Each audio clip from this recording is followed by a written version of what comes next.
Hola, profe. Bien, gracias, Estefanía, muy amable. Hola, profe, buenos días. Hola, Esther, ¿qué tal? ¿Qué ha habido? Bien, sí, Sí, señor. dígame. Profe, yo ya le envié a WhatsApp los grupos. Ah, eso le iba a Necesitamos decir. todo. Yo dije, caramba, pero eso, formar esos grupos es como que más difícil que No, cuadrar 100 micos para una foto. sino que faltaban unas personas por confirmarme, pero ya. Listo, ok. Entonces ya todo confirmado.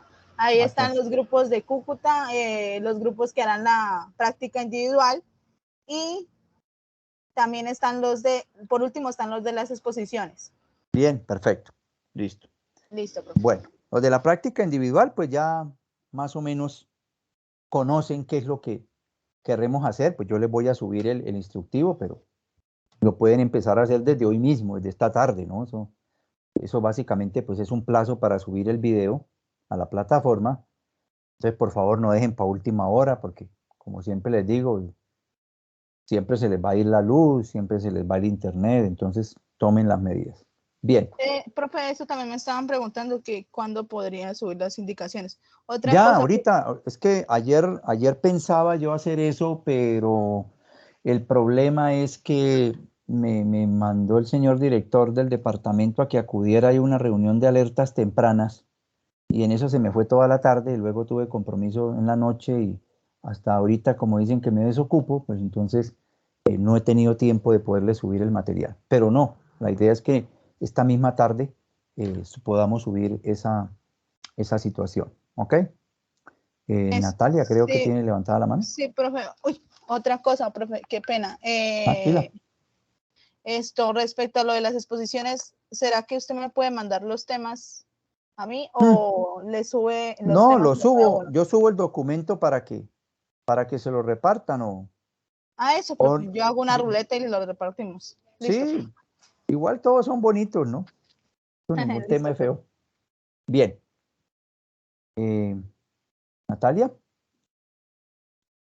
Sí, profe, era sobre la práctica. En el video como tal es realizando la espirometría, ¿sí? O sea, no Sí, monta. claro, Ah, sí, ok. claro.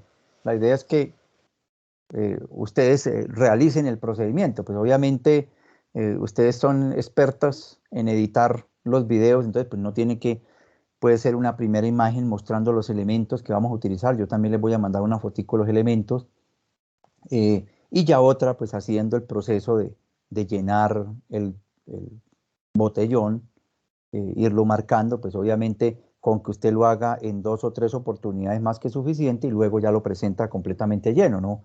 No, porque lo contrario se nos vuelve un video sumamente extenso. Pero la idea es que nos quede claro y pues ustedes también tengan la posibilidad de realizarlo con sus propias manos, porque aunque es un experimento muy sencillo, eso no tiene ninguna ciencia, pero es la única manera en que uno apropie los conceptos teóricos, cuando uno mismo hace estos procedimientos. Y es una manera muy didáctica, digo yo, de entender cuál es el fenómeno que se mide cuando se hace una espirometría. Alina, creo. Alina.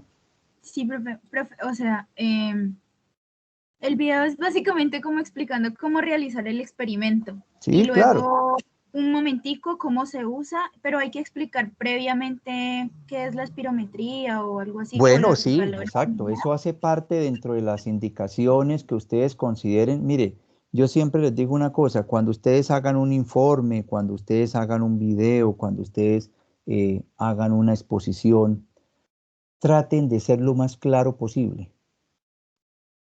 No, no asuma ni suponga nada. Ah, no, es que se supone que tocaba llenarlo.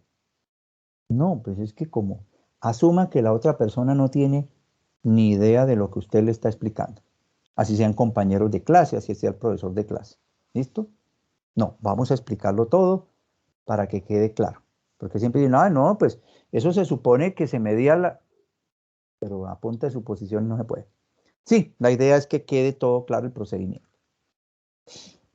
Cielo, cielo, Yo tengo Caterina, una dígame. en referente al tiempo del video, ¿usted qué recomienda? O sea, que sean tipo, no sé, 8 minutos Bueno, o... como dicen, ustedes son más nativos digitales que yo, ustedes saben muy bien que utilicen TikTok. Hoy día no hay adolescente que no sea tiktokero. utilicen alguna aplicación que les permita subirlo fácilmente o enviar el vínculo a alguna de las plataformas. Eso sí, tratar en lo posible de que antes de que esos videos sean públicos, los podamos revisar para efecto de poder verificar si hay algún tipo de corrección a realizar. ¿Listo? Porque a veces si lo subimos a un canal público en donde cualquiera va y ve y va a decir, mire esto,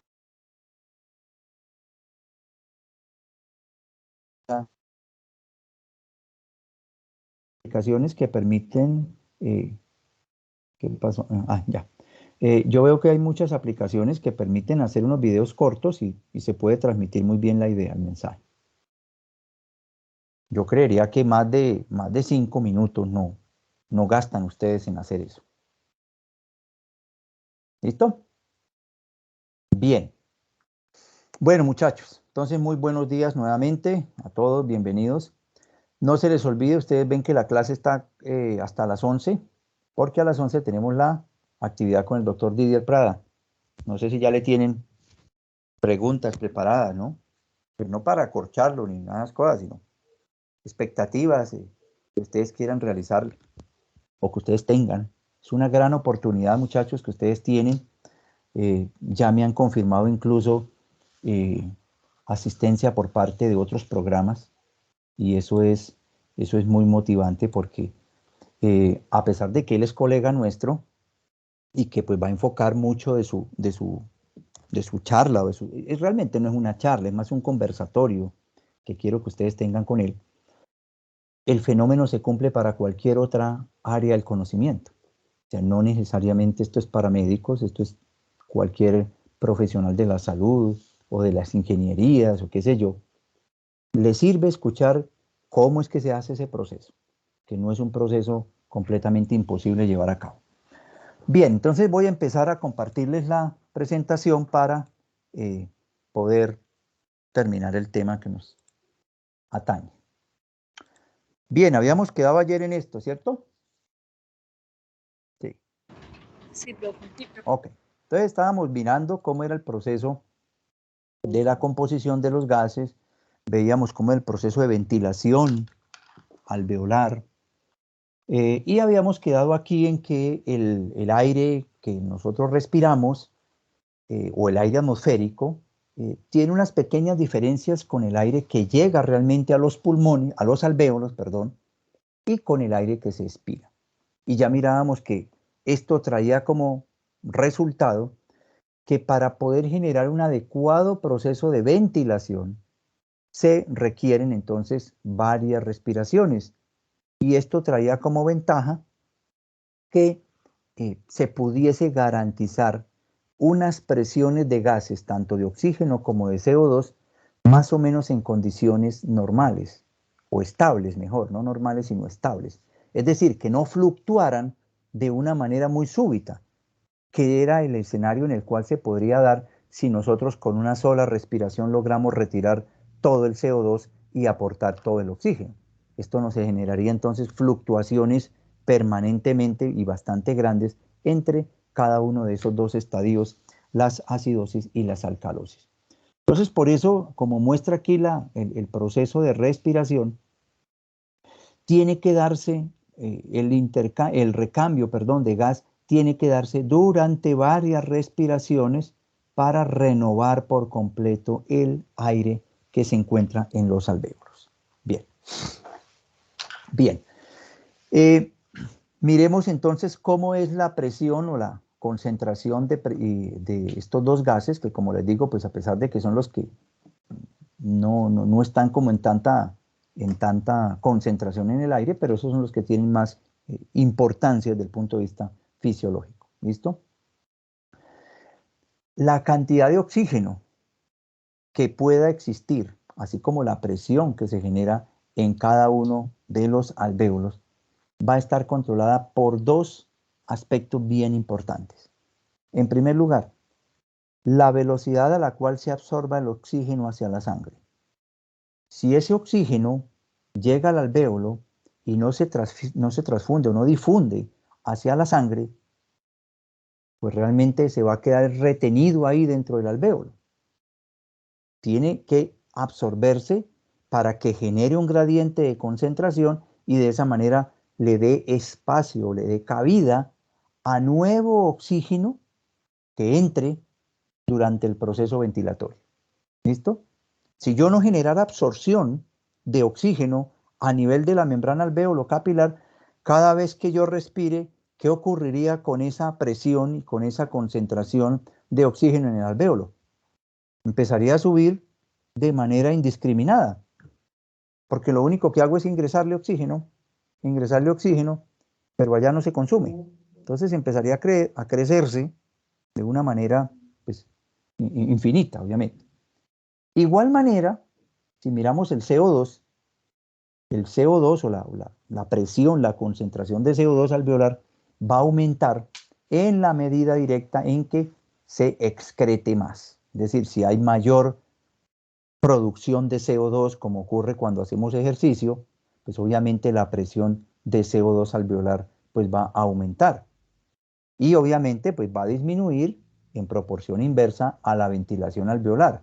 Es decir, si yo ventilo más, pues voy a retirar más CO2 de ese alvéolo y por lo tanto, pues su presión y su concentración va a disminuir. Entonces, para eso estas gráficas que tienen ustedes en su texto nos muestra cuál es el efecto de la ventilación alveolar sobre la presión parcial de oxígeno. Siempre nosotros pues decimos que la presión de oxígeno o la presión de CO2, pero lo correcto es decir que es la presión parcial, porque recordemos que estamos frente a una mezcla de gases.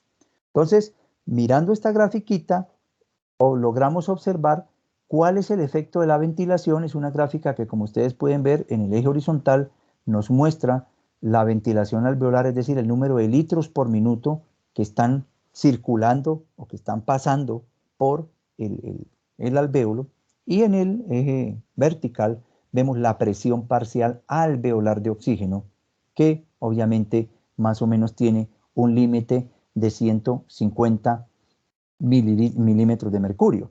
¿Listo? Que esa es más o menos la concentración que vimos a nivel alveolar. El punto normal más o menos cuando se produce una, digámoslo así, una absorción de oxígeno desde los alvéolos, se va a generar 250 mililitros por minuto, ¿listo? Y este sería como el consumo usualmente normal que se da. Y bajo esas condiciones, que es la línea roja que vemos acá, vemos que la presión alveolar de oxígeno en condiciones normales, a nivel del mar, por supuesto, estaría más o menos en 104 milímetros de mercurio, que era lo que más o menos mirábamos aquí. ¿Listo? 104 milímetros de mercurio. 100, 104, eso tampoco es que tenga que ser un valor preciso. ¿Listo?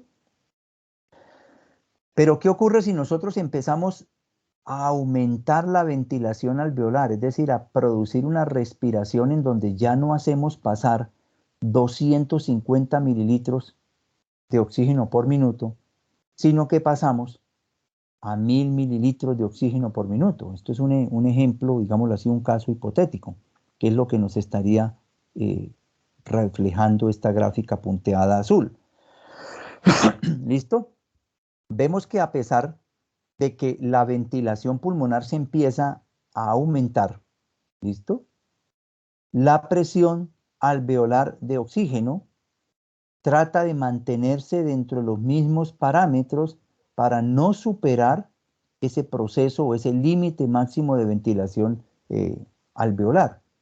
Y la razón ya la entendemos, precisamente para que no se cambien de manera súbita estas presiones de oxígeno a nivel del alvéolo y por lo tanto se pueda modificar el pH de la sangre.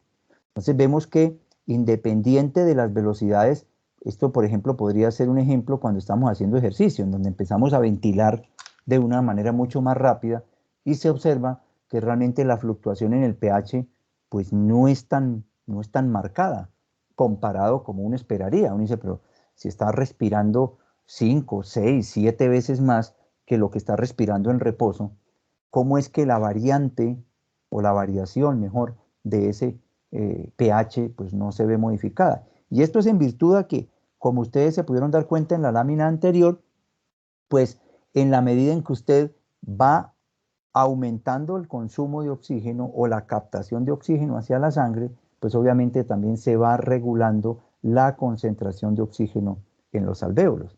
Entonces vemos que en un deportista que va consumiendo mucho más oxígeno, pues va a demandar que el proceso ventilatorio también pues se aumente. Bien, y en el caso de la lámina de la derecha, pues vemos también las mismas condiciones o el mismo ejemplo en donde nos compara la ventilación alveolar en litros por minuto y la presión parcial alveolar pero para el CO2 en milímetros de mercurio. Y obviamente vemos que a medida que se va aumentando la ventilación, pues ¿qué ocurre con la concentración de CO2? Pues va disminuyendo. Y eso es lo que nos dice acá. La presión de CO2 alveolar va en proporción directa, aumentando en proporción directa a la velocidad de excreción y disminuye en proporción inversa a la ventilación alveolar. Quiere decir que a mayor ventilación alveolar, ¿qué ocurre con esta concentración de oxígeno? Es menor. Pero ustedes se pueden dar cuenta que esta línea nunca llega a cero, así como esta nunca siguió de manera indefinida. Tiene que mantenerse de todas maneras unas concentraciones mínimas de presión alveolar, que en este caso hemos dicho que la presión de CO2 alveolar es de 40 milímetros de mercurio. ¿Listo? Entonces, en condiciones normales, esta sería, en una ventilación completamente normal, esta sería más o menos la gráfica que se produciría. Obviamente, cuando empezamos a ventilar o a producir mucho más CO2, en este caso, pues obviamente toda la gráfica tiene que desplazarse a la derecha, así como ocurrió en el consumo de oxígeno con la presión alveolar de oxígeno.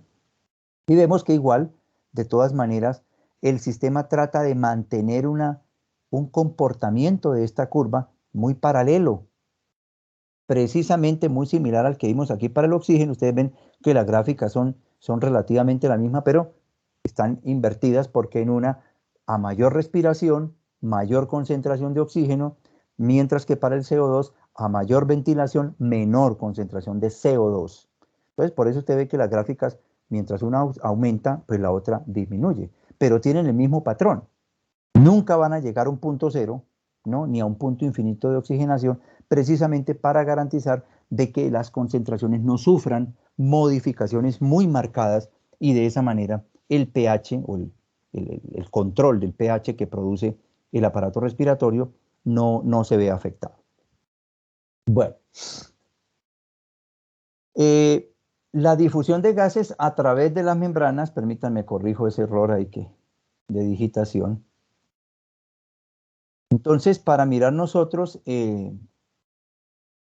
el paso o la difusión de los gases a través de la membrana respiratoria, a través de la membrana alvéolo capilar, pues debemos nuevamente recordar esta imagen que ya la habíamos mencionado, que ya la habíamos visto durante el repaso anatómico, y es ver cómo se tiene establecido que son 300 millones de alvéolos en los pulmones, lo cual me va a generar un área de intercambio de aproximadamente 70 metros cuadrados, es decir, pónganse un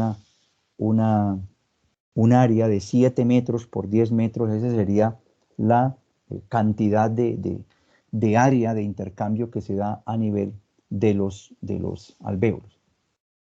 Y la sangre en los capilares más o menos está entre 60 y 140 mililitros en promedio cuando estamos en reposo. Nuevamente recordarles la membrana de intercambio gaseoso. Listo. Entonces seguimos acá. La capacidad que tiene de difundirse el oxígeno en condiciones de reposo, en promedio están establecidas como de 21 o 20 mililitros por minuto por cada milímetro de mercurio de presión que tenga el oxígeno. ¿Listo? Por cada milímetro de mercurio de oxígeno que haya a nivel del alvéolo, inmediatamente se va a poder difundir 21 mililitros, ¿listo?, de esa molécula de oxígeno por minuto. ¿Listo? Se ha encontrado que la diferencia media de presión de oxígeno a través de la membrana respiratoria durante una respiración en reposo es de aproximadamente 11 milímetros de mercurio. Entonces, si más o menos la presión es de 11 milímetros de mercurio, ¿listo? Y por cada milímetro de mercurio transporta o se difunden 21 mililitros de oxígeno, al multiplicarlo me daría un total de 230 mililitros de oxígeno que se difunden por minuto a través de esa membrana respiratoria. ¿Listo? Entonces una cantidad para tener ese valor, 230 mililitros de oxígeno que difunden a través de la membrana respiratoria. Eso en cuanto al oxígeno. En cuanto a la capacidad de difusión del CO2, esta es, miren, de 400 a 450 mililitros de CO2 por minuto por cada milímetro de mercurio. ¿Listo? Y durante el esfuerzo máximo, durante esfuerzos bastante prolongados, esto puede casi que triplicarse, llegar hasta 1200 a 1300 mililitros por minuto por cada milímetro de mercurio. Entonces, ustedes se pueden dar cuenta que con esto nosotros tenemos unas grandes capacidades para expulsar CO2 y para absorber oxígeno. Bien. Ahora sí, ya conociendo un poco lo que es la mecánica de los gases, las características de estos gases y las capacidades que tiene la sangre de transportar este tipo de gases, entonces vamos a mirar cómo es que se produce el proceso de transporte a nivel de los diferentes tejidos. Bien. Lo primero que debemos reconocer es que, como ustedes se pudieron dar cuenta o como hemos visto hasta el momento, la sangre tiene en condiciones normales, por simple y llanamente coeficientes de difusión y de solubilidad, es más fácil transportar CO2 que oxígeno. Y ya lo vimos por su coeficiente de solubilidad en el plasma.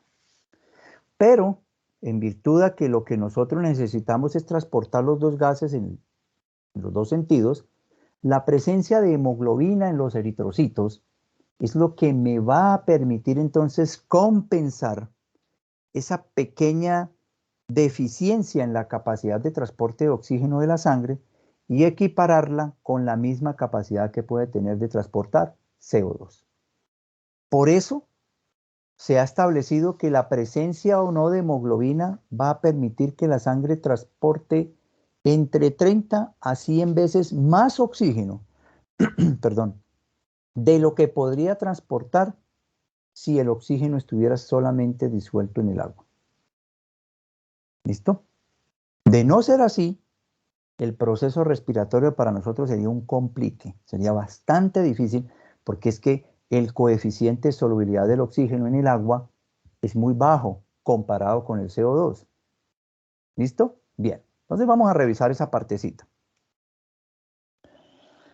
Aquí en esta parte izquierda de la lámina, voy a activar aquí el marcador, enlace, bien.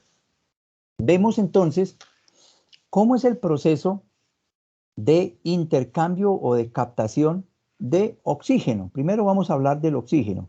¿Listo? Y vemos cómo va a ser el fenómeno. El fenómeno va a ser aquí el alvéolo. Este es el epitelio alveolar. Aquí estaría la lámina basal y aquí estaría el endotelio vascular. ¿Listo? Esto viene del ventrículo derecho.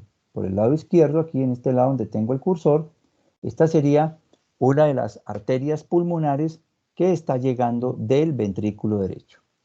¿Listo? ¿En qué condiciones llega la sangre que viene de ese ventrículo derecho? Ya sabemos nosotros que la presión de oxígeno en la sangre, en ese capilar, es de aproximadamente 40 milímetros de mercurio. La que viene, la sangre desoxigenada. Y tiene que enfrentarse a una presión alveolar que ya tenemos clara y que ya conocemos, que está aproximadamente entre 100 y 104 milímetros de mercurio. ¿Listo? Con eso solo, ustedes se darán cuenta que hay una diferencia de 64 milímetros de mercurio. ¿A favor de qué? A favor que el oxígeno pase desde el alvéolo hacia el capilar pulmonar. ¿Listo? ¿Y hasta cuándo? ¿Hasta cuánto va a pasar? ¿En qué momento eso se va a detener? Pues hasta que se igualen las presiones. En el momento en que la presión de oxígeno en el torrente sanguíneo, en el capilar pulmonar, tenga el mismo valor que tiene la concentración de oxígeno en el aire alveolar, el proceso se detiene, porque no hay gradiente de concentración que permita el movimiento de las moléculas de oxígeno de un lado hacia otro. ¿Listo? Si eso lo graficamos en función de tiempo o en función del tiempo que demora el contacto entre el alvéolo y el capilar, nosotros vemos que para poder equiparar la presión de oxígeno del capilar con la del alvéolo, se llega o se realiza con solamente la tercera parte del tiempo que dura el contacto entre el capilar y el alvéolo. Y esta posibilidad es gracias a la hemoglobina. Voy a permitirme cambiar aquí el puntero. Si esta sangre no tuviera hemoglobina, muy probablemente esta gráfica estaría,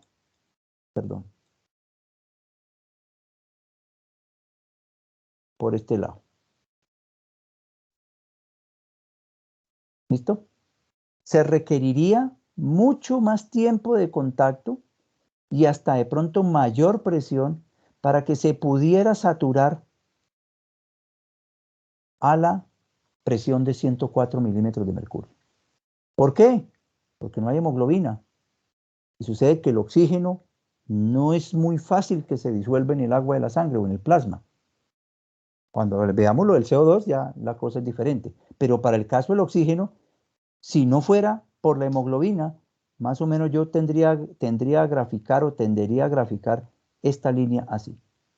Pero gracias a la presencia de esa hemoglobina, entonces logramos ver que incluso con solo una tercera parte del tiempo que dura el contacto entre el alvéolo y el capilar, ya la sangre se satura por completo. Es decir, que le sobra, entre comillas, este tiempo de aquí hasta acá, en donde realmente no va a cambiar en mayor cosa o en mayor magnitud la concentración del oxígeno sanguíneo. En el primer tercio, ¿listo? Si dijimos que eso en condiciones normales, ¿cuánto era el tiempo que duraba en contacto? Más o menos 0.8 segundos, ¿sí o no? Dijimos que en ejercicio se bajaba incluso hasta 0.3. Entonces, si partiéramos de ese valor que está establecido, de que más o menos la sangre está en contacto con el alvéolo, un tiempo de aproximadamente 0.8 segundos, pues quiere decir que en escasos 0.2 o 0.3 segundos es más que suficiente para que la sangre se sature adecuadamente con oxígeno. ¿Listo? Y aquí vemos cómo obviamente a medida que se satura la sangre, entonces vemos que el recorrido, esta es la sangre venosa sistémica, que ya vemos que viene con una concentración de 40 milímetros de mercurio, luego entra a los capilares pulmonares y a medida que va pasando por los capilares pulmonares, va recuperando la concentración de oxígeno, se oxigena, llega a la presión de 104 milímetros de mercurio de oxígeno. Luego vemos que cuando empieza a salir hacia la circulación sistémica hay una pequeña disminución y esta disminución es en virtud a la sangre que se mezcla por derivación pulmonar. Sucede que el drenaje venoso de este tejido cae directamente a la aurícula izquierda. Entonces, no va a ser posible, es decir, va a llegar sangre desoxigenada a un sitio en donde hay sangre oxigenada. Pero eso es una cantidad muy mínima, que es el drenaje propio del tejido pulmonar, que requiere también eliminar CO2. Entonces, disminuye esto por ahí a 100 o a 98 milímetros de mercurio. Es una variación muy pequeña. De todas maneras, sigue con una concentración de oxígeno muy alta. Y a medida que empieza a circular por la circulación sistémica, valga la redundancia, vemos cómo esa concentración de oxígeno desciende otra vez hasta llegar a unos valores de aproximadamente 40 milímetros de mercurio. Y este proceso, pues cada vez que circula la sangre por el pulmón, pues se va a empezar a oxigenar. Bien. Eso es a nivel de la membrana alveolo-capilar. ¿Listo? Miremos a nivel de los tejidos periféricos, entonces, ¿cómo sería el proceso? Pues entonces, el proceso es que por el extremo capilar llega un promedio de 95 milímetros de mercurio, lo que yo les decía. Venía de 104 más la sangre derivada, puede bajarlo a 100, 98. En promedio, al último capilar, al más lejano, en promedio le va a llegar una presión de oxígeno de 95 milímetros de mercurio. ¿Listo? ¿Y cómo van a ser las presiones de oxígeno a nivel del tejido o del intersticio, que es muy similar al de las células periféricas? Es de aproximadamente 23 milímetros de mercurio. Ustedes entonces entenderán que el oxígeno va a migrar o va a difundir desde el extremo capilar hacia el intersticio y hacia las células, porque hay un gradiente de concentración casi de 72 milímetros de mercurio. ¿Listo? Entonces una presión sumamente alta que le va a permitir a ese oxígeno difundir a una gran velocidad y obviamente a medida que pierde ese oxígeno porque lo está cediendo a los tejidos periféricos, pues su concentración va disminuyendo. Y aquí vemos cómo retorna o recupera el valor o la presión de oxígeno, presión parcial de oxígeno del extremo venoso, que es el que regresa nuevamente a la aurícula y ventrículo derecho y nuevamente se manda hacia el alvéolo para su ventilación. Bien. Ahora bien,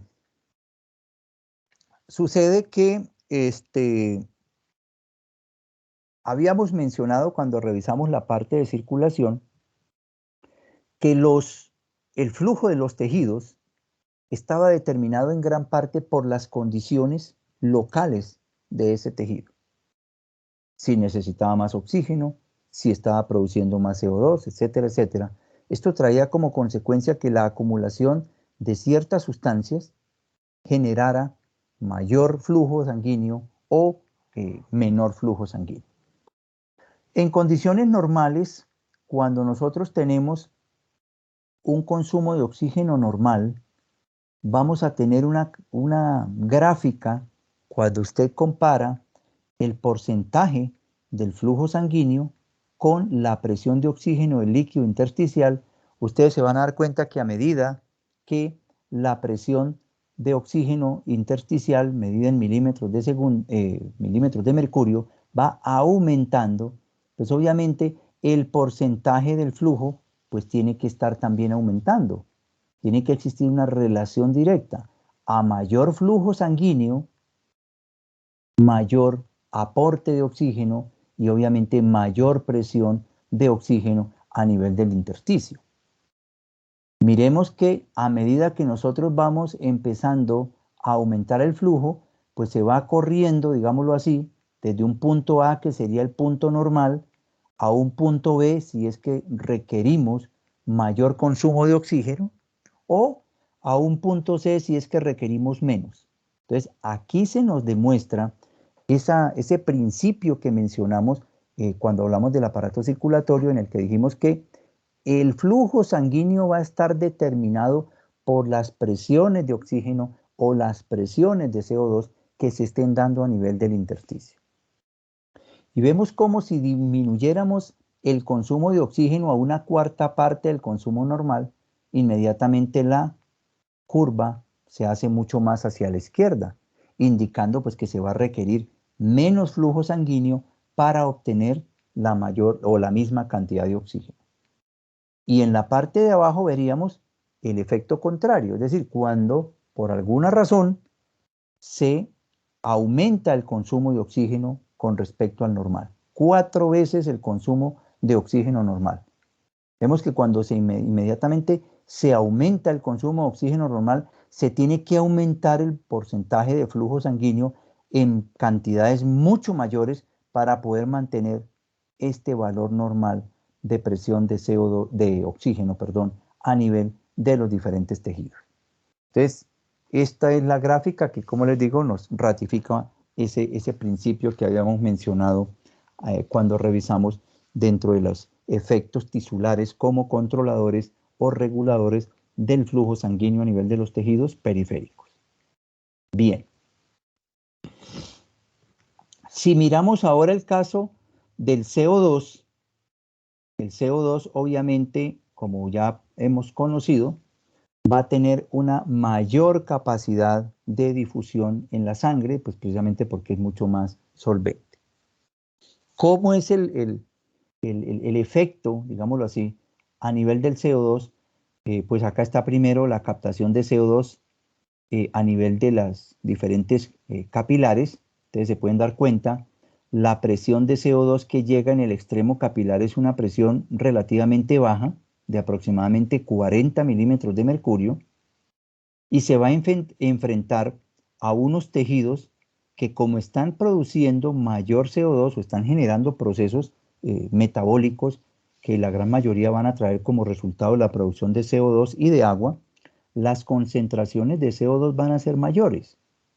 Y vemos cómo encontramos que en la célula y el intersticio en promedio casi que comparten la misma presión en milímetros de mercurio de CO2 entre 45 y 46.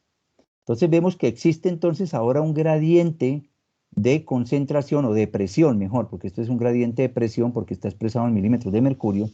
Un gradiente de presión a favor es de que del intersticio el CO2 se introduzca al capilar.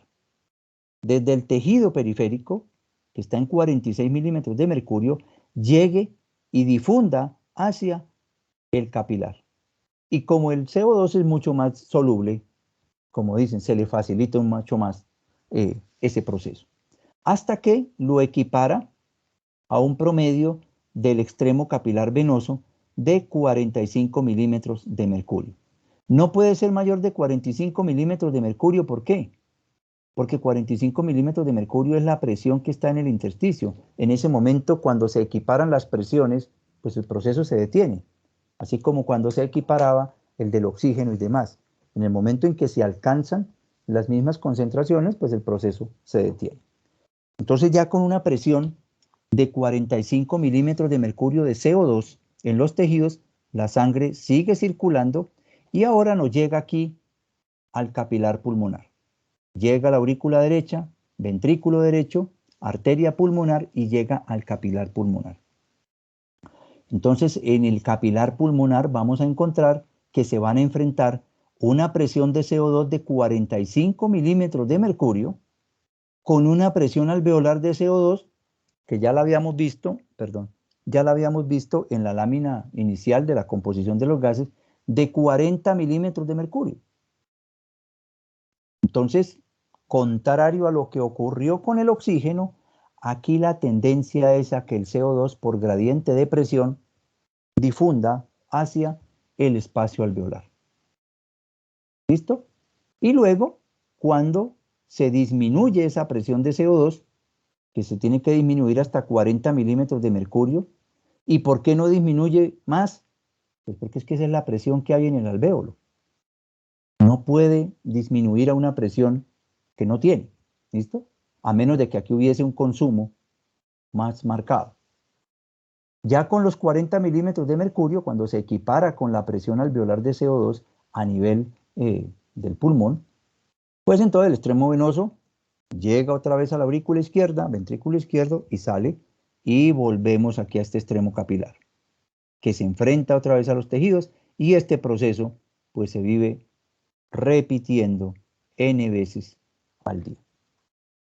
Aquí vemos entonces el comportamiento también de, así como veíamos la gráfica de cómo se saturaba la presión de la sangre desoxigenada con oxígeno cuando pasaba por el capilar, si hacemos el mismo efecto, o si hacemos o contemplamos el mismo escenario, vemos cómo la difusión de oxígeno también es muy rápida en virtud de su diferencia de presión entre el capilar y el alvéolo.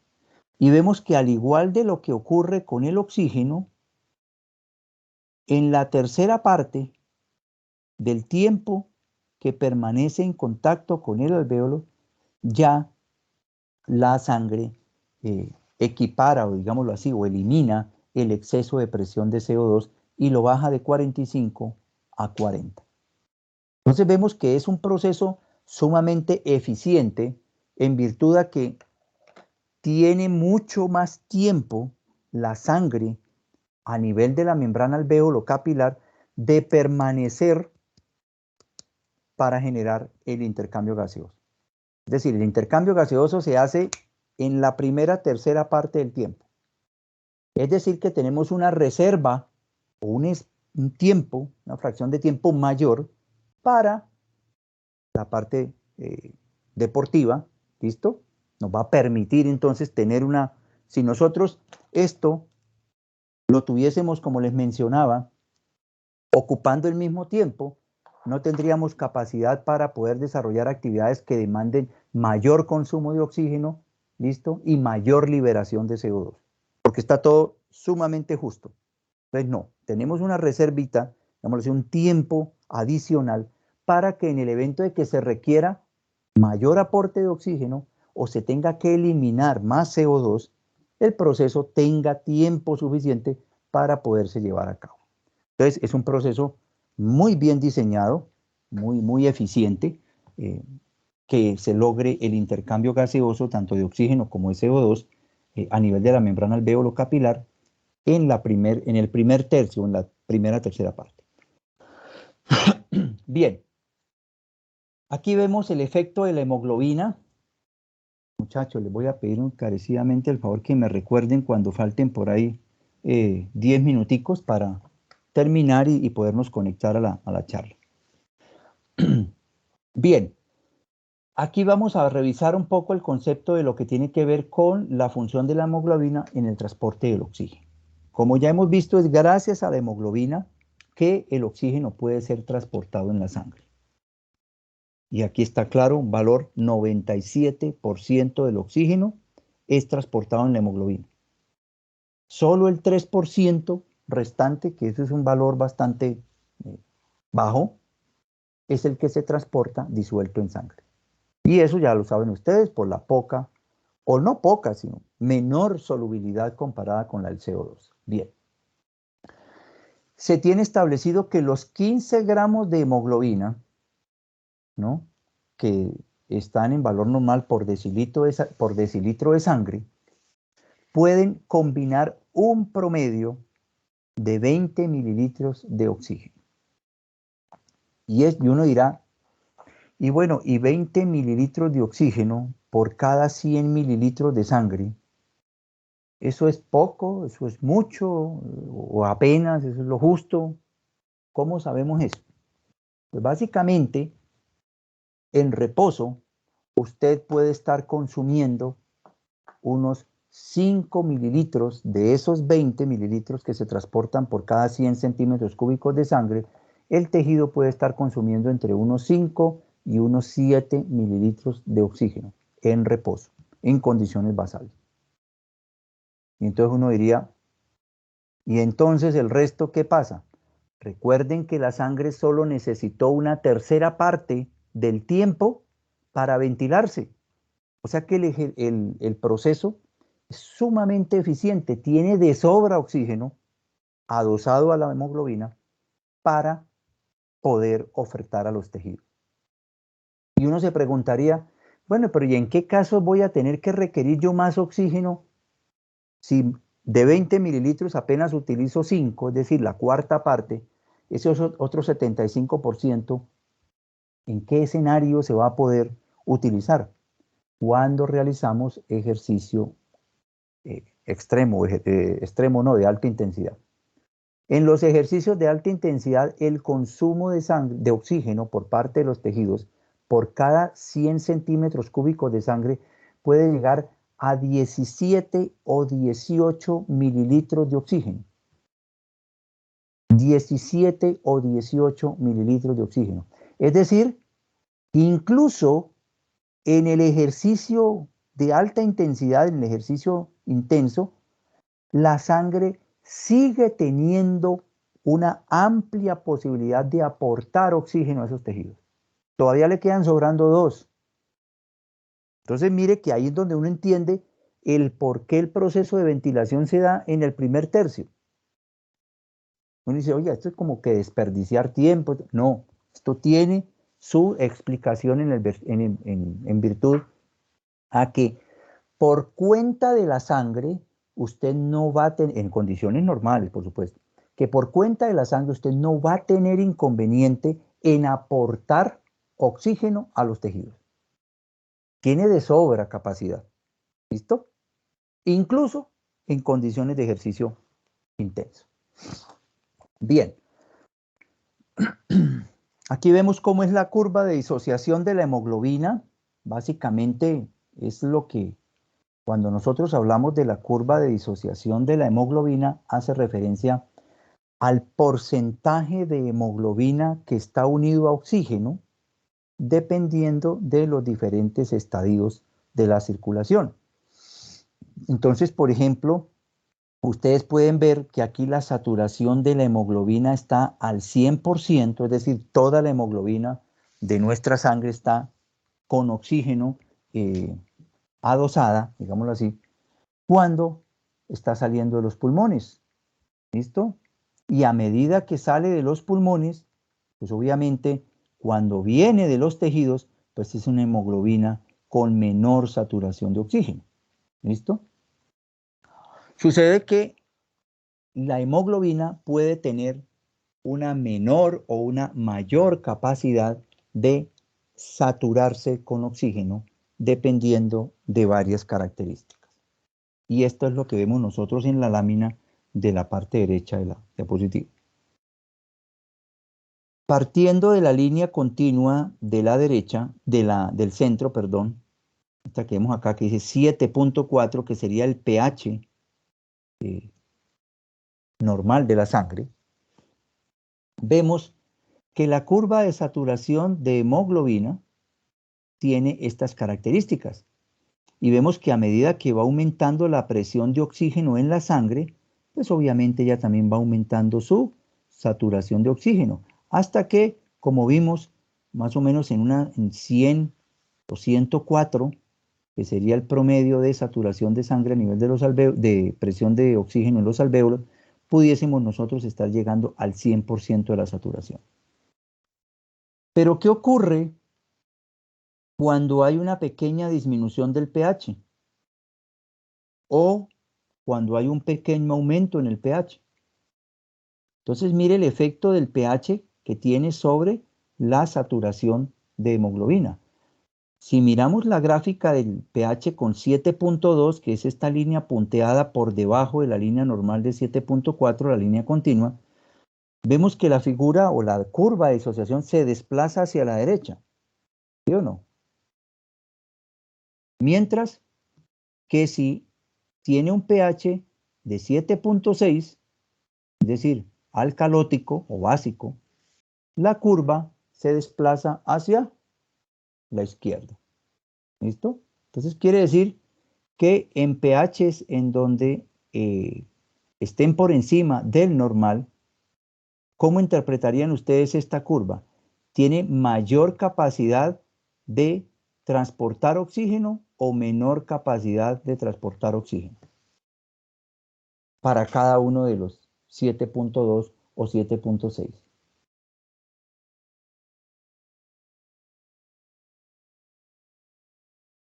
Según estas líneas. ¿En cuál escenario estaría aumentada la capacidad de saturación de hemoglobina? En el escenario alcalótico. ¿Listo? Entonces, efectivamente, en los escenarios alcalóticos o como consecuencia de aumentar el pH, vemos que la hemoglobina empieza, aunque realmente si ustedes miran, los cambios no son tan marcados. Son unos cambios realmente muy pequeños, pero igual tiene una mayor tendencia a saturarse de oxígeno, como en los estadios acidóticos. De todas formas, ustedes ven que las líneas llegan a un punto máximo, en donde no se puede superar el 100% de la saturación de hemoglobina. Eso en cuanto al pH, en cuanto al efecto que puede generar el pH sobre esta curva de disociación de la hemoglobina. Sucede que hay otras variaciones o hay otro tipo de situaciones que también pueden generar el desplazamiento, principalmente desplazamiento hacia la derecha. ¿Cómo cuáles? Cuando se aumenta la concentración de hidrogeniones. ¿Listo? Y ya lo hemos visto. Es que cuando se baja el pH, la curva se desplaza hacia la derecha. ¿Y cuándo se baja el pH? Pues cuando hay un aumento de los iones de hidrogeniones. ¿Listo? Cuando hay un aumento en la concentración de CO2. ¿Listo? Se desplaza hacia la derecha también. Cuando hay un aumento de la temperatura, también se ha notado que se desplaza hacia la derecha. Y cuando hay un aumento del 2,3-difosfoglicerato, que es una sustancia que está contenida dentro de los glóbulos rojos.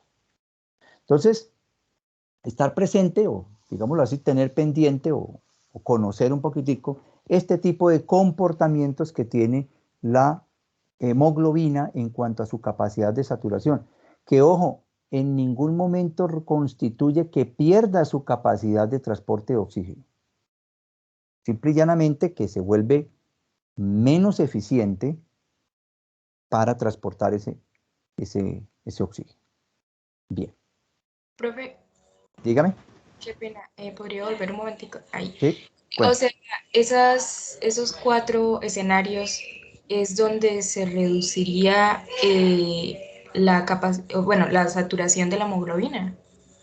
sí, en estos cuatro... ¿Qué pasó? Dame un segundito.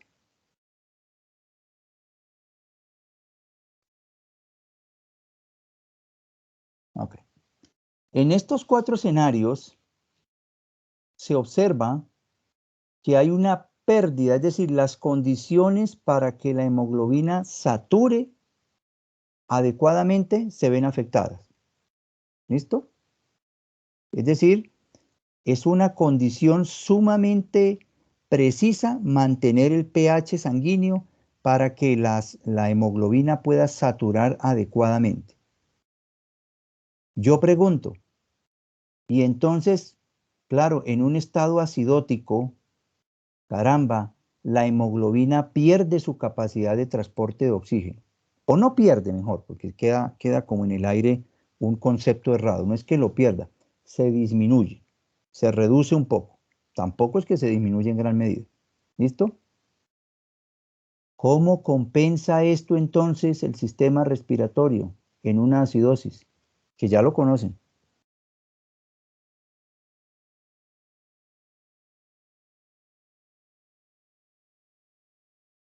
¿Mm?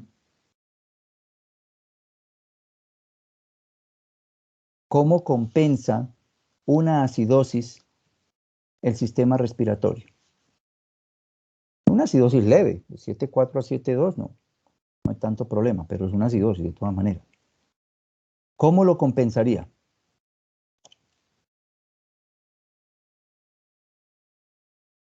A ver.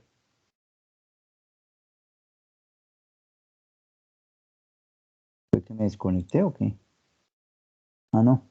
Ahí estamos. A ver, ¿quién nos ayuda?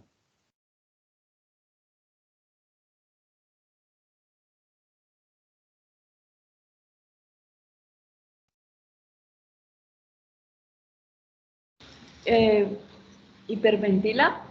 Claro, hiperventila. Es la única manera. ¿Qué pasaría si estos cambios en el pH no tuvieran ningún efecto sobre la hemoglobina? no se desencadenarían procesos de recuperación o digámoslo así, de normalización del pH por parte del patrón respiratorio. Es decir, si la acidosis no afecta la capacidad de transporte de la hemoglobina o la saturación de la hemoglobina, ¿cómo va a hacer entonces el sistema respiratorio para poder identificar que tiene que empezar a respirar más? No habría razón. Gracias a que empieza a perder la capacidad de transporte de hemoglobina, de oxígeno, perdón, por parte de la hemoglobina, los tejidos se van a ver afectados en cuanto a su aporte de oxígeno, y al verse afectados en cuanto a su aporte de oxígeno, se va a aumentar el CO2, se van a aumentar los hidrogeniones, y como veremos, esta concentración de hidrogeniones es uno de los principales estimuladores del centro nervioso para regular la respiración. ¿Listos? Profe, que tengo una preguntita. Dígame. Pues no sé, pues usted nos estaba diciendo que pues la hemoglobina tiene la capacidad de transportar el oxígeno suficiente hasta para estados de ejercicios extremos, ¿sí? Pero sí. Entonces, ¿a qué se debe que de pronto una persona al realizar ejercicio como que sienta que le falte la respiración? ¿Eso se debe a que no respira bien o por qué? No. El proceso de que usted genere algún tipo de disnea, que sería el término que deberíamos utilizar en ese escenario, simple y llanamente va a obedecer al hecho de que no hay una adecuada, ¿cómo llamarla? Un adecuado, los gringos le llaman el matching, correspondencia, por decirlo así, entre el aporte de oxígeno y las necesidades. Pero si usted se da cuenta, eso es mucho más marcado en las personas que no tienen una muy buena condición física. En las personas que tienen una muy buena condición física, a pesar de que presentan algún tipo de disnea o algún tipo de incapacidad para respirar, ellos pueden mantener el entrenamiento o pueden mantener la intensidad del ejercicio. E incluso cuando yo hago las prácticas con los estudiantes de fisiología del ejercicio, hay dos tipos de fatiga. Hay una fatiga central, hay una fatiga periférica, y usted empieza a correr y usted se va a dar cuenta que al dar, por decir algo, al correr 100 metros, o 100 metros, el que no está acostumbrado al ejercicio inmediatamente siente la necesidad de parar y ya no continuar. Ese es un mecanismo de defensa producto de la fatiga que se va produciendo a nivel periférico. Pero usted a nivel central, usted puede seguir, si usted disminuye un poco la intensidad, usted puede seguir e inmediatamente se va a dar cuenta que ese momento en el cual usted quería parar y que consideraba que ya no podía seguir corriendo o montando la bicicleta, lo que esté haciendo, le va a permitir o va a poder continuar con la realización del ejercicio. Y uno dice, ¿y no que yo estaba cansado? Hay dos tipos de fatigas, pues no es aquí el tiempo suficiente para revisar esa parte de las fatigas, pero simple y llanamente esa primera sensación que usted presenta cuando tiene dificultad para respirar es por la falta de concordancia entre el aporte de oxígeno y la producción de CO2. De todas maneras, con el entrenamiento usted va a lograr empezar a adaptar su cuerpo, y ya su cuerpo con el entrenamiento va a tener unas mayores capacidades de absorber oxígeno a partir de la sangre. Y entonces vamos a poder ver que en la medida en que usted empieza a hacer cierto tipo de entrenamiento, cierto tipo de ejercicio, ya el cansancio no va a ser una limitante. Como todo en la vida, de todas formas, no quiere decir que no vayamos a tener límites en cuanto a la intensidad. Claro que sí. Cuando la capacidad de producción de CO2 supera el aporte de oxígeno, pues obviamente llegará un momento en que no se puede mantener la misma intensidad o la realización del ejercicio. Y dentro de los factores de fatiga está la producción de hidrogeniones, el ácido láctico libera grandes cantidades de hidrogeniones, disminuciones del pH a nivel intracelular y básicamente lo que hace el pH intracelular cuando se reduce, cuando se produce esa pequeña acidosis, es que todos los procesos de generación de energía se empiezan a disminuir en su eficiencia. ¿Listo? Entonces, de esa manera es como están todos los factores de la fatiga. La primera es la depleción de sustratos energéticos, el glucógeno, la fosfocreatina. Recuerden que cuando hablábamos nosotros de la recuperación del ATP mencionábamos cuáles eran las vías a través de las cuales se resintetizaba nuevamente el ATP. ¿Listo? Pero básicamente corresponde a eso. ¿Okay? Listo, profe, muchas gracias. Bueno, con mucho gusto. Bien, ¿qué nos queda faltando? Bueno, 10:03, estamos bien de tiempo. Seguimos. El transporte de CO2 en la sangre. Entonces, el transporte del CO2, como ustedes se pueden dar cuenta, o como hemos revisado, va a tener el sentido de desde la célula hacia el capilar. Y principalmente el CO2 va a estar transportado principalmente, aunque él es muy soluble en el agua, pues va a estar transportado en el plasma, pero no propiamente como CO2, como molécula de CO2, sino como bicarbonato. Aquí vemos, dicen, mire, el CO2 se transporta a nivel del capilar o a nivel de la sangre, el 7% como CO2. El 23% ingresa a la hemoglobina y el 70% se transporta como bicarbonato. Uno dice, caramba, no que la hemoglobina solamente era para transportar oxígeno. Sí, es cierto, la hemoglobina es una de las principales funciones, es transportar el oxígeno. Pero en este caso la hemoglobina estaba cumpliendo un papel bien importante y es en convertir este CO2 en ácido carbónico, como ya viramos cuando revisábamos el control del equilibrio ácido-base, convertirlo en ácido carbónico y luego el ácido carbónico permitir la expulsión hacia el plasma de bicarbonato. Entonces vemos la importancia y aquí vemos cómo este CO2, el 7% puede ser transportado por su coeficiente de solubilidad, pero como es un gas que difunde fácilmente de una célula a otra, entonces obviamente la concentración de CO2 que hay propiamente en el plasma que proviene de las células migra también hacia el interior del eritrocito.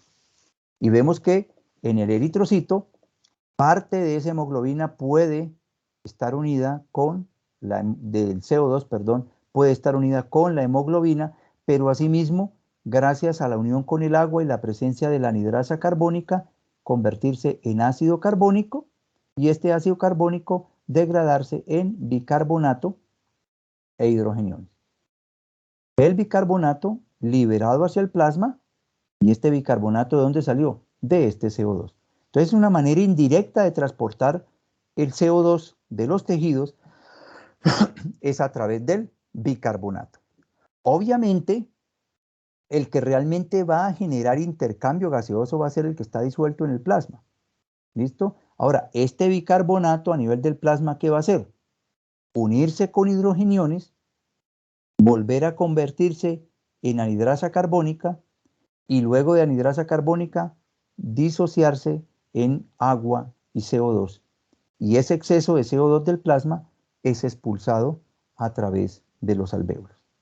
Entonces, es una situación del transporte de CO2 pues muy curiosa porque, aunque no queramos, si ustedes se dan cuenta, la hemoglobina está transportando CO2, pues realmente muy poco. Solo el que está unido al CO2 a la hemoglobina es del 23%, que lo vemos acá. El 77% adicional va en el plasma como CO2 propiamente dicho o a través de la conversión del mismo hacia bicarbonato o que de bicarbonato se devuelva, porque es una reacción, la de la anhidrasa carbónica, es una reacción bidireccional se degrada nuevamente a CO2 y es expulsado por los alvéolos. Entonces, ese como detallito ahí particular con respecto a la participación de la hemoglobina, el glóbulo rojo, en el transporte del CO2. Bien. Finalmente, señor. En la diapositiva anterior. Dígame. ¿Y cuál es la función de la captación de cloro? El cloro, básicamente el cloro, recuerde que es un ion plasmático. Él simplemente va a difundir junto con el agua hacia cualquiera de las dos partes. En este caso, el cloro, como ustedes se pueden dar cuenta, simplemente es un ion que va a difundir fácilmente hacia el eritrocito, pero no va a tener una participación importante en lo que tiene que ver en la producción o en el transporte de CO2. Aquí está mencionado, es correcto ese cloro, pero si usted se puede dar cuenta, no hay ninguna participación del mismo para generar algún tipo de transporte del CO2 por parte del eritrocito.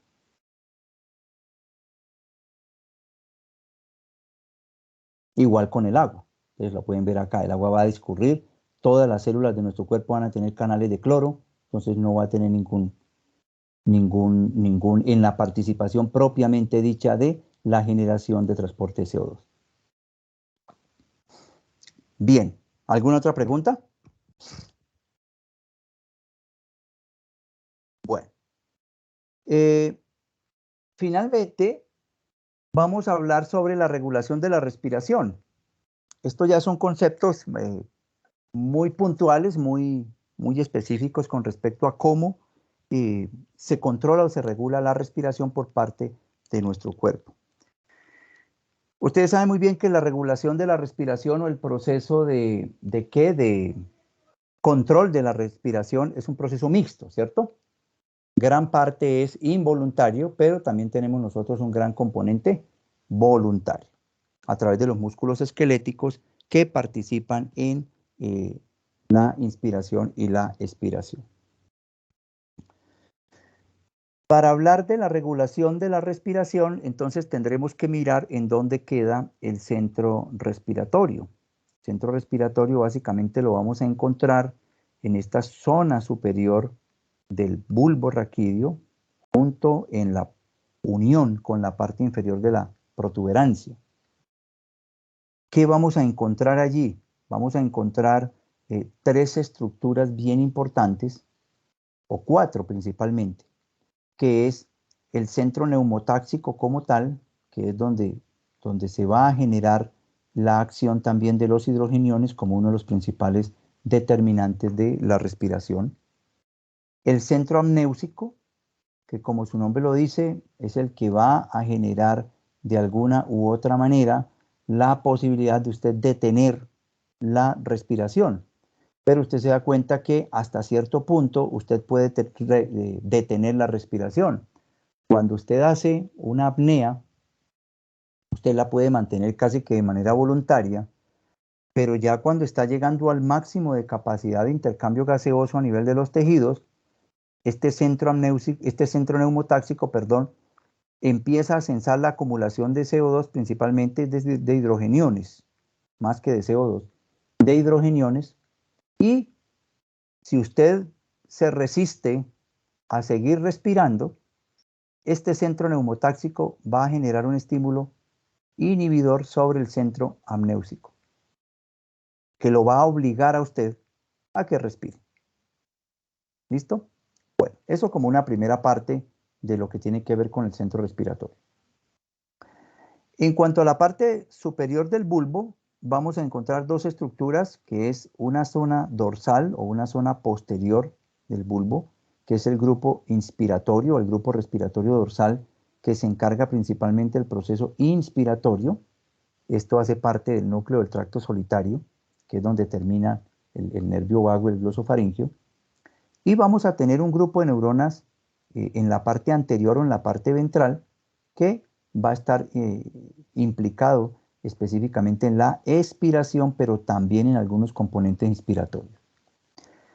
A partir de estos dos centros, ustedes se pueden dar cuenta, la conexión es que la información sensitiva la va a traer las aferencias del vago y del glosofaringeo, ¿Y cuáles van a ser las principales aferencias sensitivas?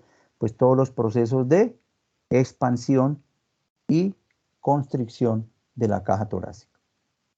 Y con base en eso, tanto el centro dorsal como el centro ventral van a generar entonces los estímulos motores para poder generar tanto el proceso inspiratorio como el proceso expiratorio. El vago también me va a traer de manera indirecta el censo, digámoslo así, o la información que proviene de todos los quimiorreceptores que tenemos a nivel de el callado aórtico y donde queda la bifurcación de las carótidas.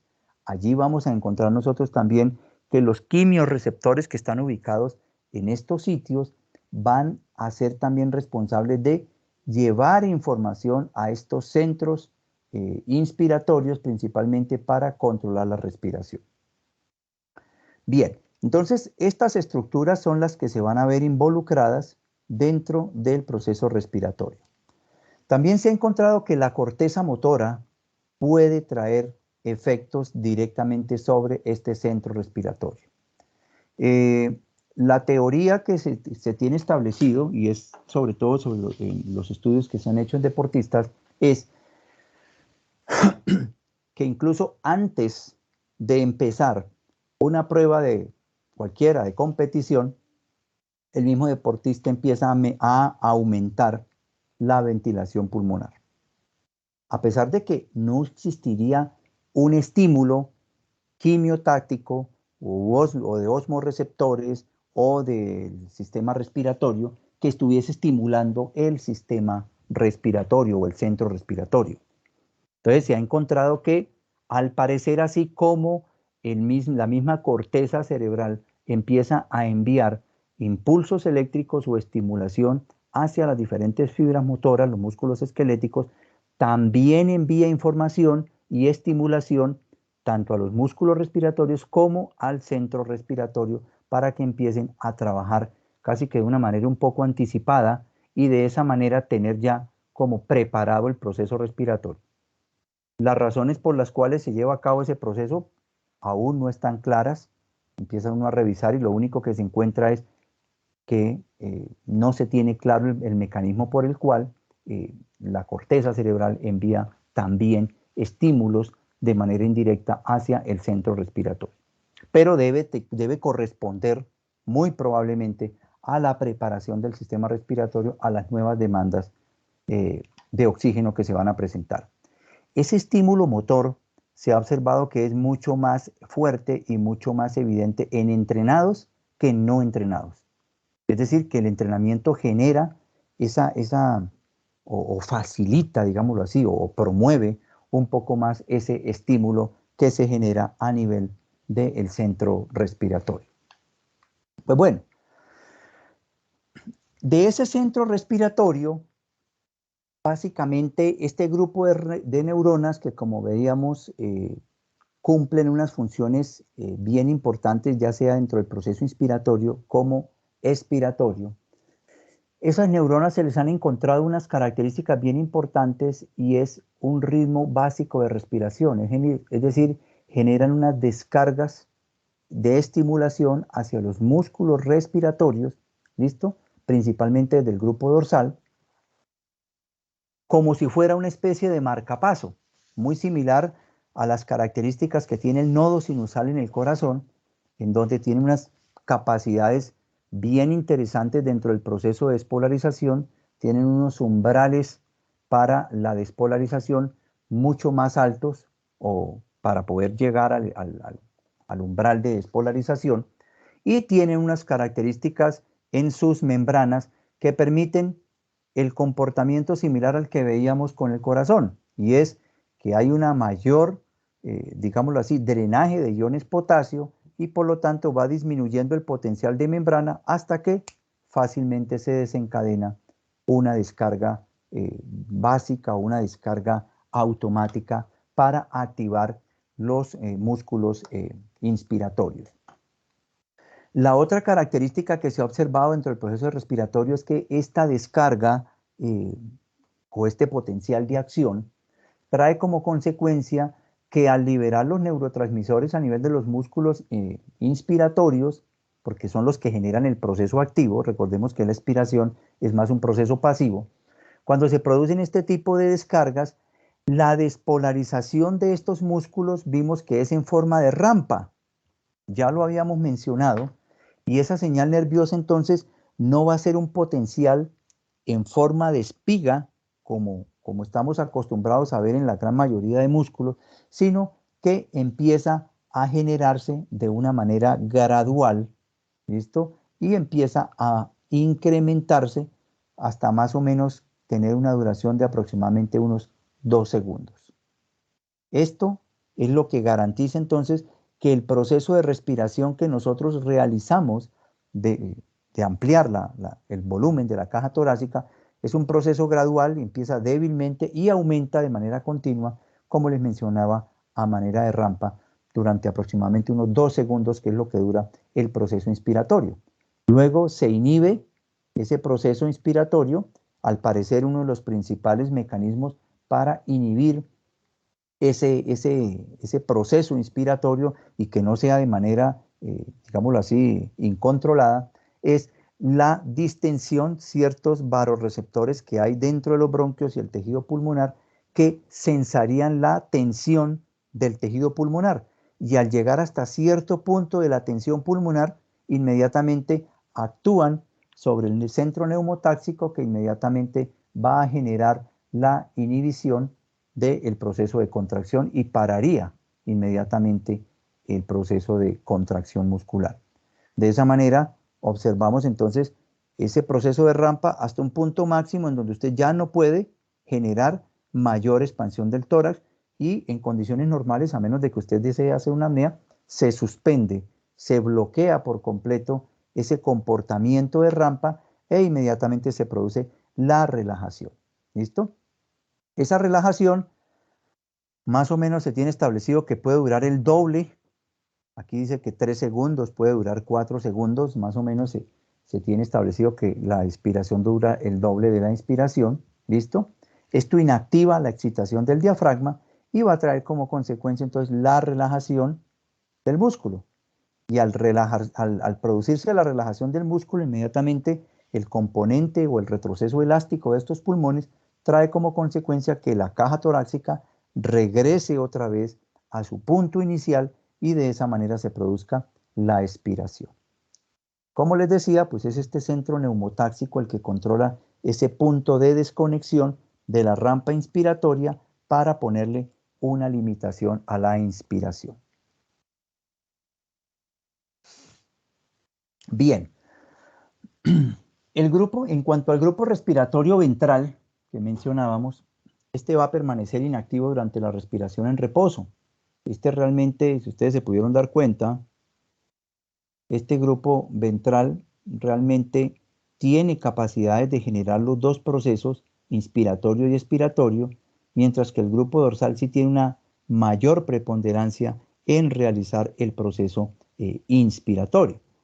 Entonces, este grupo respiratorio ventral principalmente, pues no es su función tanto generar la respiración durante el reposo. ¿Listo?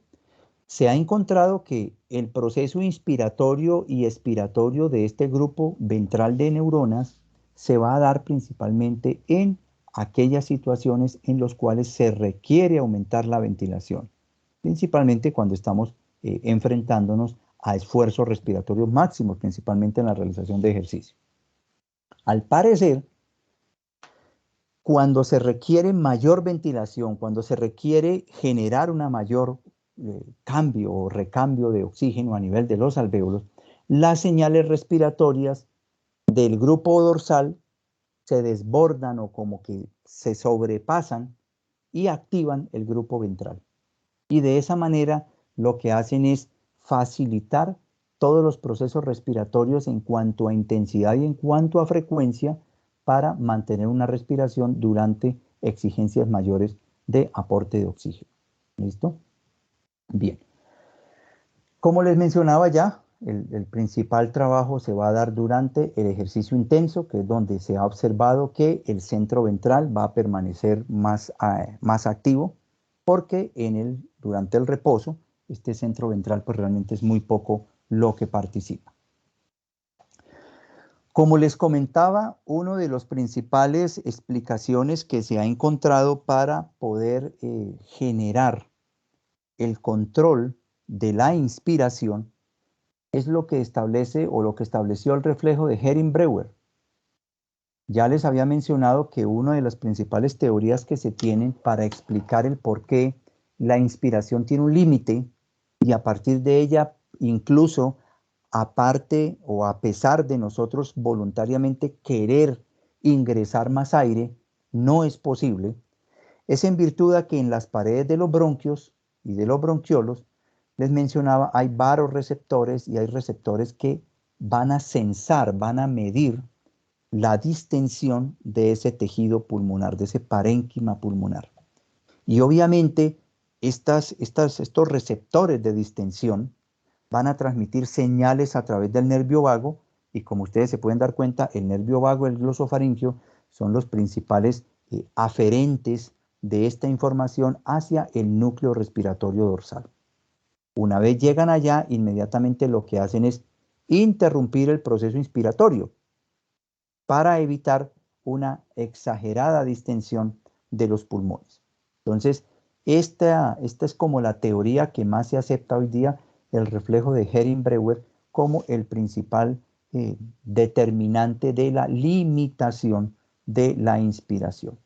¿Listo? Entonces, esto va a activar, como ya les mencioné, una respuesta de retroalimentación que va a desconectar esa rampa inspiratoria y por lo tanto suspende la inspiración, se produce inmediatamente una interrupción del proceso de despolarización en rampa a nivel de los músculos inspiratorios, lo que va a traer como consecuencia que se relajen y al relajarse inmediatamente la capacidad elástica o de recuperación, digámoslo así, del pulmón va a traer como consecuencia que se produzca el proceso expiratorio y la cavidad genere el volumen inicial a partir del cual inició el proceso inspiratorio.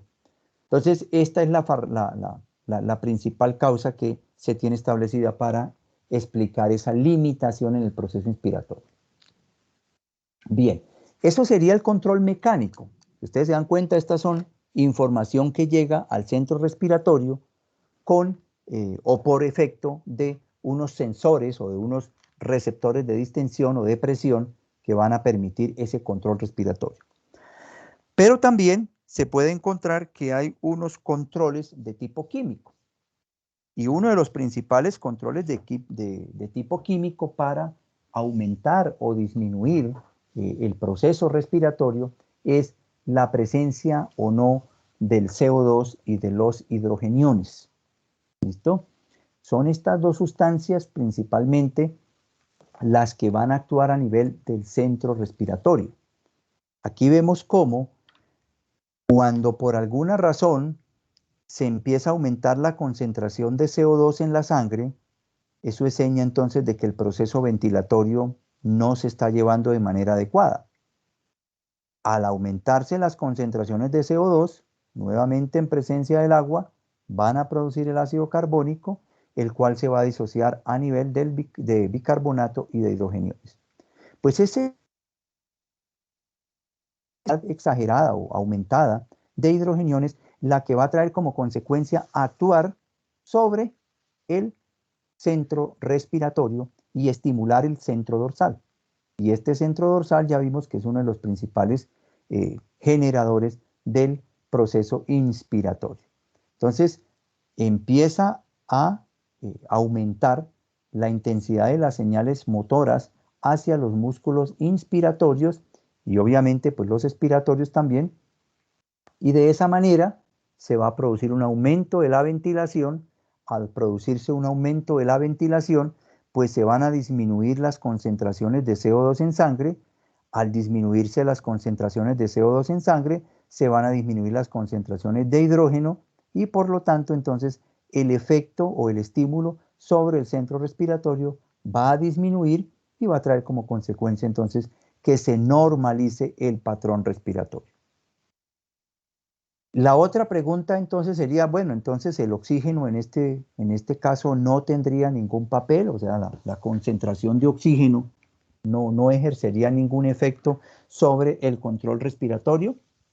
Sí lo ejerce, pero no directamente sobre el centro, sino sobre los quimiorreceptores periféricos que encontramos a nivel del callado aórtico, de los grandes vasos, de las carótidas y demás.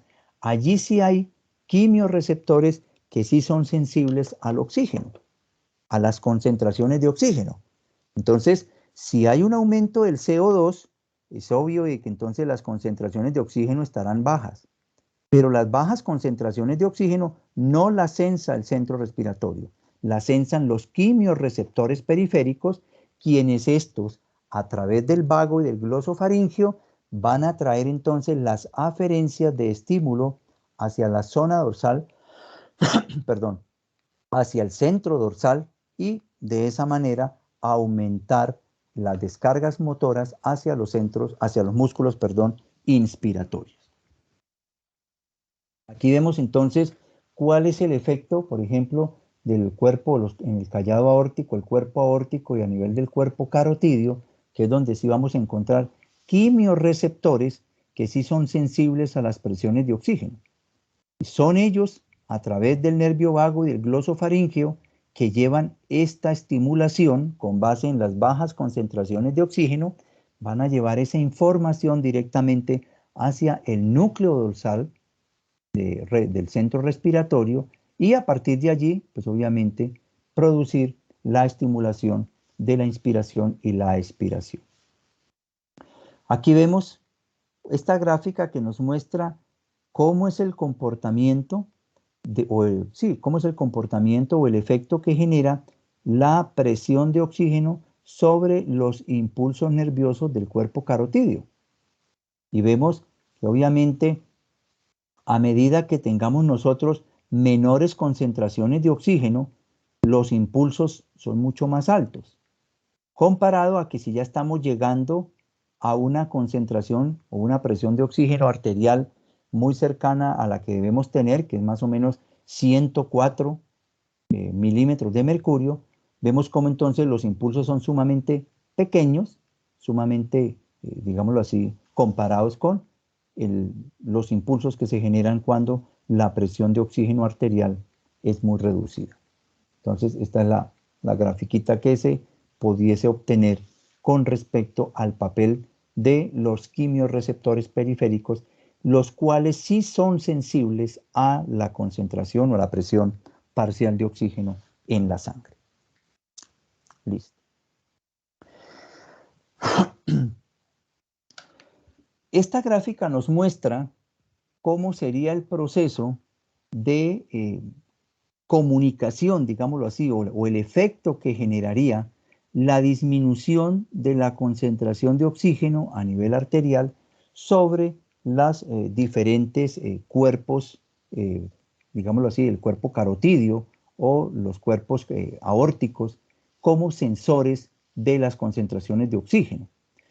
Al parecer, y vuelvo y le digo, las células glómicas de estos cuerpos carotidios tendrían algún tipo de receptor que sensaría de una u otra manera esa disminución en la presión de oxígeno. Todavía no se tiene claro ni se tiene identificado qué tipo de receptor sería, pero al parecer esta baja concentración de oxígeno estimularía la activación de los canales de potasio y de calcio. Esta estimulación del ingreso de los canales de calcio traería como consecuencia que a nivel de estas células glómicas de los cuerpos carotidios liberaran entonces mayor neurotransmisor y al liberar mayor neurotransmisor, la fibra aferente llevaría mayores estímulos o aumentaría el estímulo hacia el núcleo dorsal del centro respiratorio y de esa manera entonces se desencadene un mayor estímulo hacia el proceso respiratorio. Adicionalmente, se ha encontrado que el ATP pudiese ser otro de los factores que pudiese estarse generando como segundo neurotransmisor acá, porque el primero es la acetilcolina, como un segundo neurotransmisor para estimular ese tipo de estímulo. No se conoce muy bien todavía esto, como les digo, al parecer es lo más probable es que sea la manera como este cuerpo carotidio o este cuerpo aórtico pudiese estar activando el mayor estímulo hacia el sistema nervioso central como consecuencia de la disminución en la concentración de oxígeno a nivel arterial. Listo. Bien. Y durante el ejercicio, pues básicamente lo que vamos a ver es que vamos a encontrar una relación directa entre la intensidad del ejercicio, ¿listo? El que obviamente a mayor intensidad del ejercicio hay mayor consumo de oxígeno, y la ventilación por minuto. Esto ya lo hemos mencionado, ya lo hemos abordado de alguna u otra manera, pero obviamente aquí nos muestra una grafiquita en donde se observa que a medida que se va aumentando la intensidad del ejercicio, pues la ventilación pulmonar va aumentando también de manera proporcional. Asimismo, como les mencionaba anteriormente, incluso en procesos en los cuales apenas estamos iniciando el ejercicio, aquí vemos cómo se modifica la ventilación alveolar y cómo se modifica la presión de CO2 arterial, incluso en el primer minuto o en los primeros minutos de realización del ejercicio. Como yo les decía, se ha encontrado que incluso antes de iniciar el ejercicio, se observa que se empieza a aumentar la ventilación alveolar. Y la pregunta que uno se haría, pero ¿cuál es la razón por la cual se está empezando a aumentar la ventilación alveolar si todavía no hay una mayor demanda de oxígeno? No se ha iniciado el ejercicio. Y mire lo que este mayor incremento de la ventilación alveolar trae como consecuencia que la presión de CO2 incluso disminuye a nivel arterial. Esto al parecer lo que busca es generar una mayor capacidad aeróbica, es decir, un mayor lavado de CO2 dentro del alvéolo y dentro de la sangre del deportista o de la persona que está practicando el deporte, para prepararse a la mayor producción de CO2 que se va a generar con respecto al ejercicio. Y si ustedes se dan cuenta, a pesar de que la persona está haciendo ejercicio, no se encuentra una variación muy marcada entre los niveles de CO2 antes del ejercicio y terminado el ejercicio. Por eso se ha dicho que incluso la realización del ejercicio no modifica en gran medida el pH. Se ha encontrado que las concentraciones de CO2 y de pH que tienen los deportistas realmente son muy pequeñas, realmente son bastante, digámoslo así, casi que estables. El hecho de que se produzca esta reserva, es decir, disminuir la concentración de CO2 en virtud de que se va a aumentar con la realización del ejercicio y con la mayor ventilación que se produce durante el ejercicio, es lo que nos va a traer como consecuencia entonces que estas concentraciones no superen los valores normales y sean el punto de partida para el fenómeno que se produce durante el efecto post-ejercicio, que es lo que se denomina deuda de oxígeno. ¿Y en qué consiste ese fenómeno o ese efecto de deuda de oxígeno? Si ustedes miran, posterior al ejercicio, en este caso en un minuto de ejercicio, obviamente no se ha generado gran cantidad de CO2, perdón, durante el ejercicio, pero tan pronto termina, el metabolismo anaeróbico que se generó sí empieza a producir un mayor incremento en las concentraciones de CO2. Por lo tanto, hay que empezar a generar eliminación de este CO2 posterior a la realización del ejercicio. Es decir, se nos va a acumular, esto es lo que se denomina la deuda de oxígeno.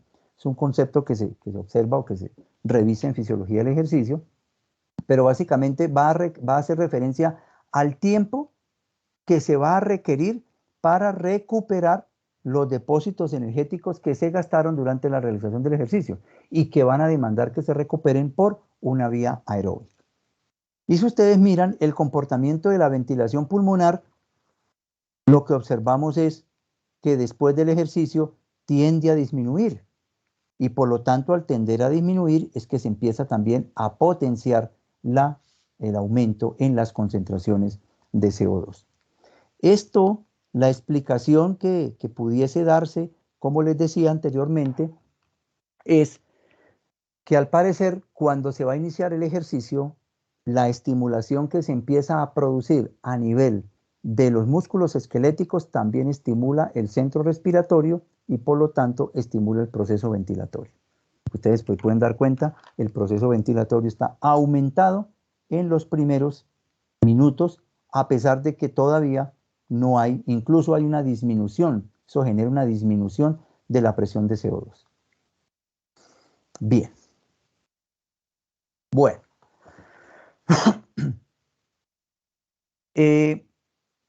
Cuando nosotros hacemos ejercicio,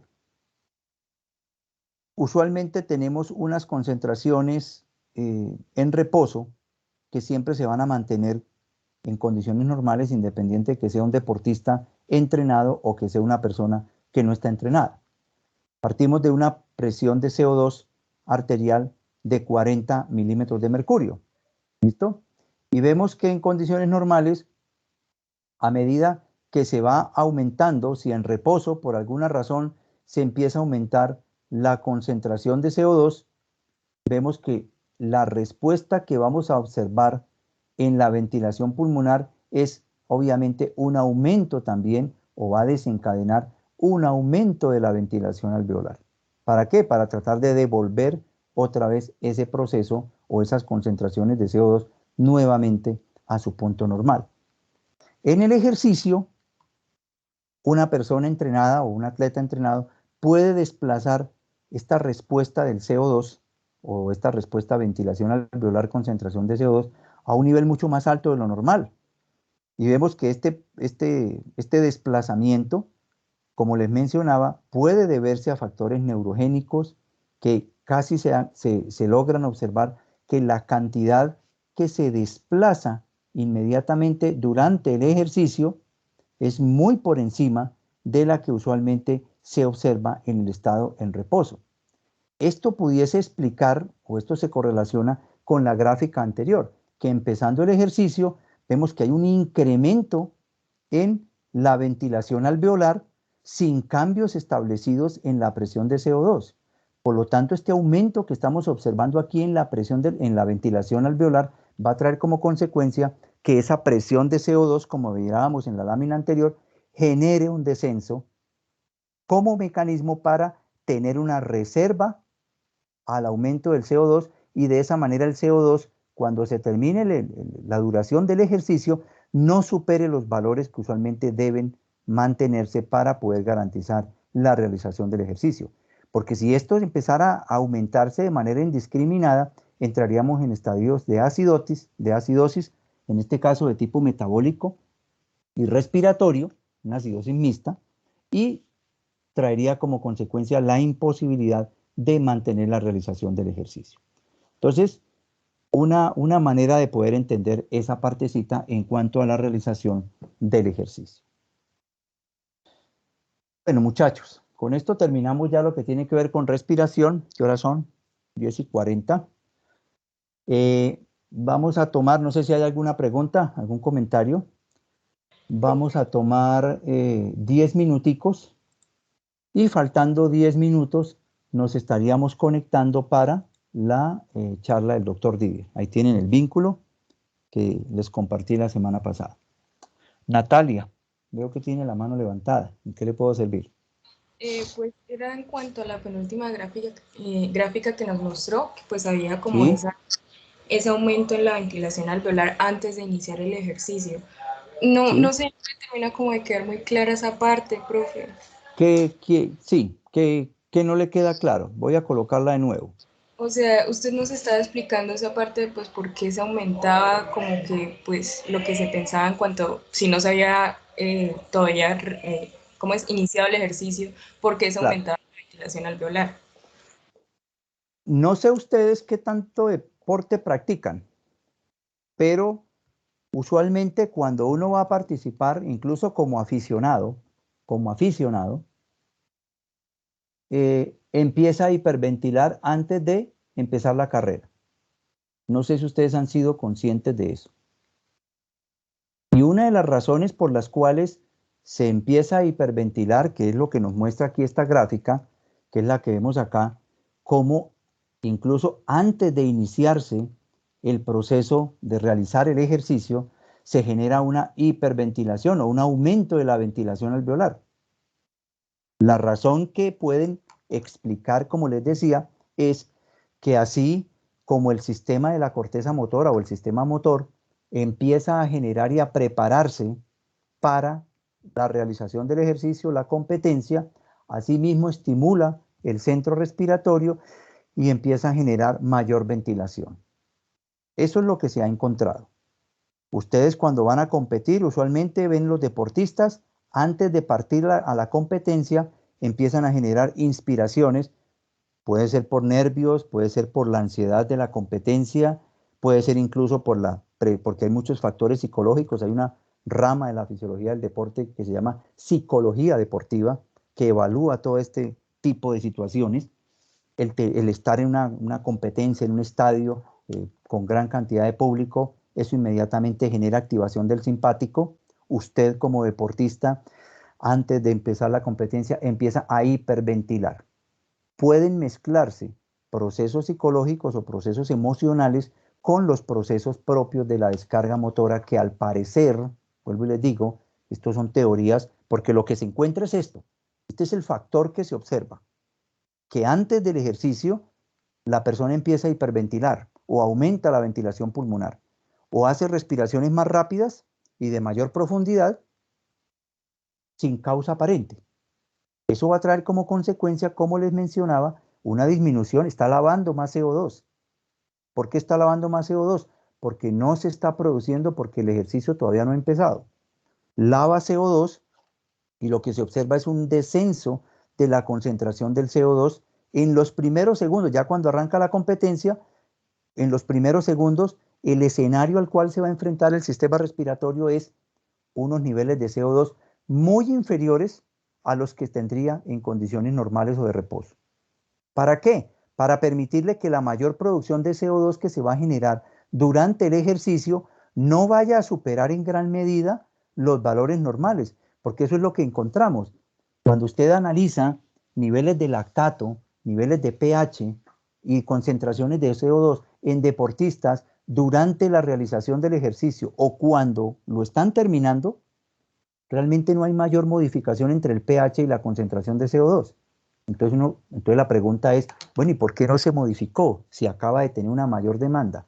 Al parecer, esa no modificación, digámoslo así, en los niveles de CO2 se estaría dando por el lavado de CO2 que se produjo antes y en los primeros estadios o en los primeros segundos de la competencia, producto de esa mayor ventilación que se produjo justo antes de iniciar la prueba. Ya, ¿Listo? profe. Okay. Muchísimo. Claro, Listo. gracias. Luego, pues ya como pudimos ver, después de que se termina el ejercicio, pues se disminuye la ventilación alveolar, perdón, empieza a disminuir y entonces lo que se observa es una mayor o un aumento, una tendencia que aumenta el CO2.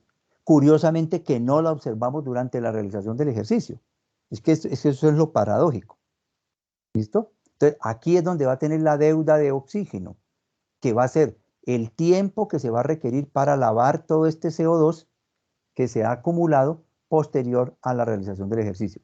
Esto obviamente lo estamos hablando en una prueba que demora 1 minuto, que serían los 400 metros por mucho, o 200 metros, porque los 100 metros se corren en 9.52 segundos, que fue lo que lo dejó Usain Bolt.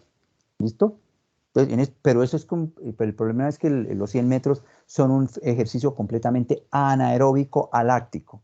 Ahí no va a haber producción de ácido láctico. Solamente la fosfocreatina y el ATP es el que van a responder por la energía que se va a utilizar durante esos 10 primeros segundos de la prueba. Bueno, listo muchachos. Entonces, en 5 minutos nos conectamos nuevamente para la charla. Ok, voy a descargar aquí la asistencia. Listo, Y profe. entonces, Y nos vemos ahorita en 5 minuticos. Listo, profe, hasta luego. Bueno, Listo. nos vemos ahorita. Chao pues. No me Listo, pierdan. profe, hasta luego, muchas gracias. Ok, chao.